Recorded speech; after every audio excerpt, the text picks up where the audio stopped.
Hi guys, welcome back. So we are going to have a look at the tips for IELTS speaking part 3. In the previous two videos, we discussed tips for IELTS speaking part 1 and 2. So for those of you out there who haven't seen the video yet, please click on the links below. So once you have completed your cue card, you will have a set of questions thrown at you related to the topic you have spoken. Unlike part 1 and 2, this part is very general, so you'll have to be more abstract and include general ideas.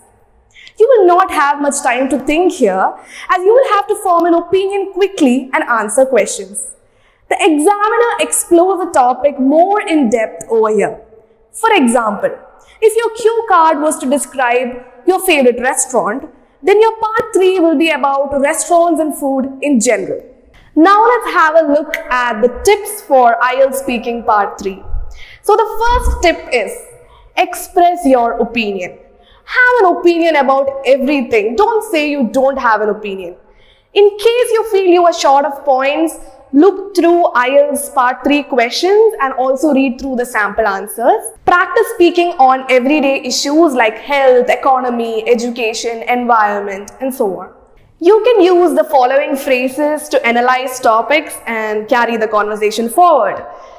Like, in my opinion, or I strongly feel that. From my perspective, the government has to. Compared to other countries, my country has. Or the primary cause is, and the secondary reason is. So these are some very good options. Use signposting language. Use signposting language like in addition to, additionally, furthermore, moreover, however, firstly, secondly, thirdly. Okay, let's have a look at a question. Why do you think people can learn from traveling to other countries? Why? Well, you can answer like this. There are many things a person can learn when he goes to other countries. Firstly, he gets to know more about the language of a place. Secondly, a person gets to know about the culture and mannerisms of the people there. Thirdly, he also gets to explore a variety of cuisines. Give examples in your talk.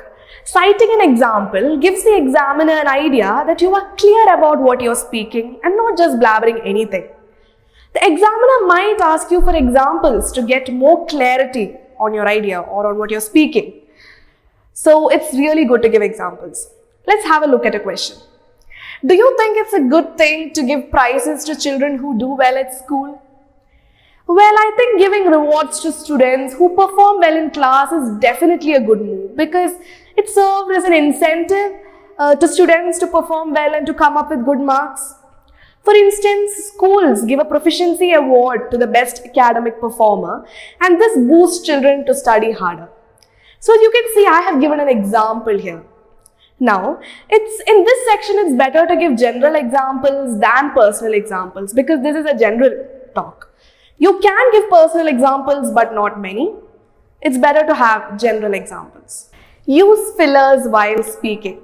You can use fillers like, well, actually, frankly speaking, or that's an interesting question.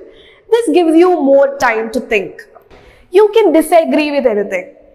It's not compulsory that you have to agree all the time because your ideas are not marked here.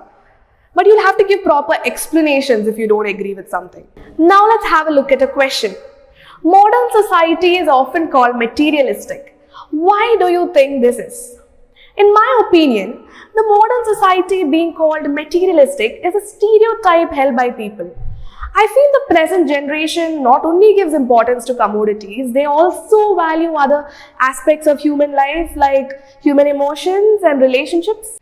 Extend your answers.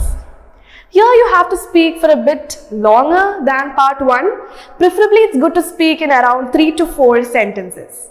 So it's always good to start off by giving an opinion, followed by a reason and then an example. Let's have a look at a question now. How popular are electronic books in your country? You can say, electronic books are gaining popularity in my country. This would be the opinion. I feel this could be because youngsters find carrying the hard copy of a book pretty cumbersome. This would be the reason. And now we can top it up with an example. For instance, A person would definitely like to carry an e-book with him wherever he goes because he can read it anywhere, be it a bus stop or his home or his school or college. Use correct grammatical structures. If you want to describe the situation in a place, you can use the past tense and the present tense. If you want to talk about a condition or a prediction, you can use a future tense. For solutions, you can use conditionals and modal verbs like may, might, if, should, could. Be careful while speaking. So you will have to be very alert and careful while speaking. That is, you just can't keep blabbering anything. So the questions are scripted, but there are also impromptu questions based on the answers you give. So some candidates just keep talking, and when questions are asked from the answers they give, they are dumbfounded and can't extend their answers beyond a certain point.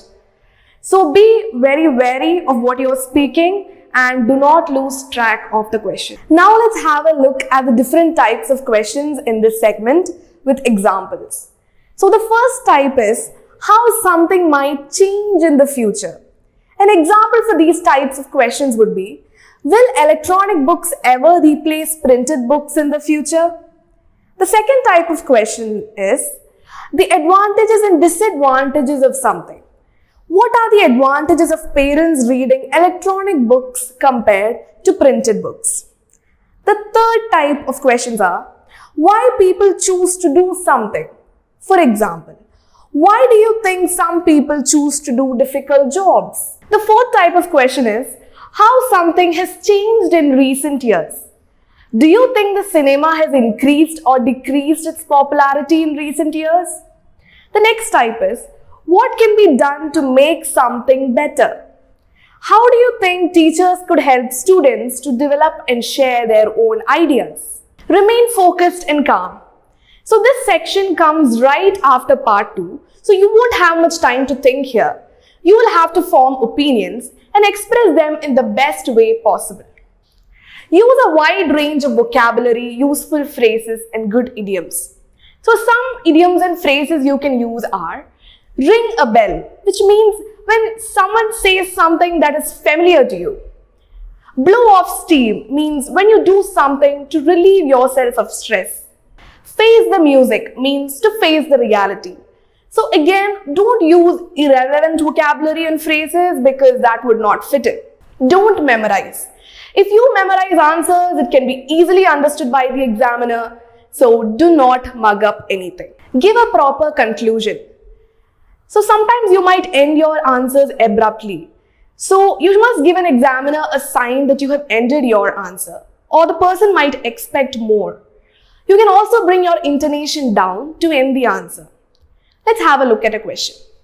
Should education encourage students to have their own ideas?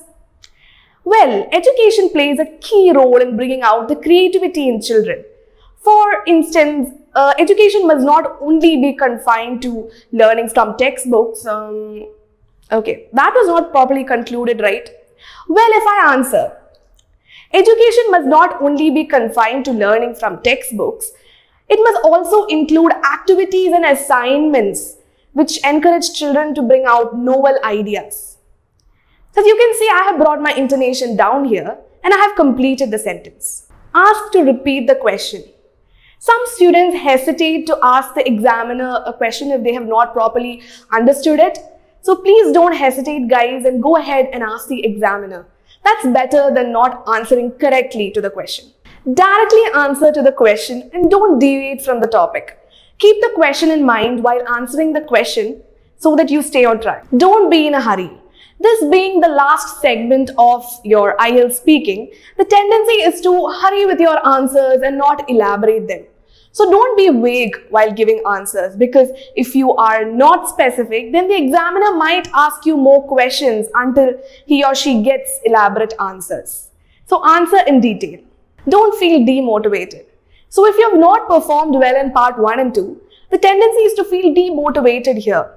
So don't let your previous performance deter your speech in this part. Instead, try to make up in this segment and try to better your performance. The examiner might increase the difficulty level of questions to check if you're worthy of a certain band. The examiner might do that to check your sentence structures and grammatical levels and accuracy. At least make an attempt to answer. Don't stay without answering, or don't say you don't have an opinion. Maybe you can start off by saying, honestly, I've never thought of this before, or I have never given a thought to this, but I feel that. Or you can say, this is a difficult question to answer. This gives you more time to think about what you'll say further. Check out which specific structure the question demands. Sometimes it may be a hypothetical question where you have to give an instance, or it may be a future prediction. Sometimes you might have to give an opinion or evaluate an opinion. No specialist knowledge is required here. You only have to bother about how to express your answers in a good manner. Let's have a look at a question. What do you think are the most important scientific discoveries in the last 100 years? Frankly speaking, I'm not updated on the latest scientific discoveries, but I feel that computers and laptops have made communication very quick and have shrunk the globe. So as you can see here, I don't have a deep knowledge on the question, but I have just elaborated on the little knowledge that I have. Your answers should not be too long nor short. If your answers are too long, you might deviate from the topic. Or if it is too short, you might have not elaborated your answers enough.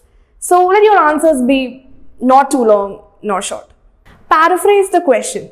So when you paraphrase the question, it focuses on answering the question and it sets your brain thinking. Let's have a look at a question. Why is it good to discuss problems with other people? Well, venting out your problems to others is definitely good because, so as you can see, I have paraphrased the question here. Make concessions in your talk. So admit that there are limitations to your opinion. You can use words like, however, on the other hand, despite this. Now let's have a look at the ways of approaching different types of questions. So for opinion related questions, that is for questions where you have to express your opinion, you can use phrases like, personally in my opinion, or in my experience, as far as I am concerned, I'd say that, I believe that, in my view, or if you ask me. Questions that deal with public opinion. So sometimes you'll have to give the opinion of others. So that's when you can use these set of phrases like, many people would say that, or it is often said that, it is widely believed that, many hold the opinion that, or many opine that. Hypothetical questions. So sometimes you have to talk about situations that are unreal or imaginary. So that's when you can use conditionals such as if. Compare and contrast. So there are questions where you have to make a comparison and contrast between things. So for comparison, you can use words like in the same way, similarly, likewise, comparatively, and compared with. For contrast, you can use terms like conversely, nevertheless, otherwise, on the other hand. Questions that deal with change are pretty common. So sometimes you will have to talk about how things have changed from the past to the present. Future. So sometimes you will have to talk about the future and there you will have to use the future tense. So you can use future structures like we will have, it will be, this will. So sometimes you get questions that deal with the benefits of something, like you have to talk about the benefits of a particular situation or the benefits of one thing over the other. And that's when you can use linkers like firstly, secondly, and thirdly.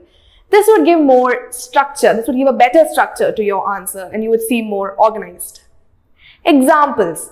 So in many places you would have to give examples to elaborate your ideas, and that's when you can use words like for instance, one reason, one example, in the case of, or let's take for example. Get a friend to ask you questions, or you can ask questions to yourself one after another, so that you can start thinking quickly when it comes to grammatical structures, content. Don't worry if the examiner interrupts you in between. This may be due to the lack of time, or the examiner may feel that you have already answered the question. Don't get stressed thinking too much about the structure because IELTS anyway tests your natural speaking ability. So go with the flow. So we have come to the end of the speaking module in IELTS. and we'll be back with new videos. So until then, signing off and bye. Follow and join the CALS community for more videos like this. Cochin Academy for Language Studies, Aluva Metro Station, Cochin. Phone 9061 056313.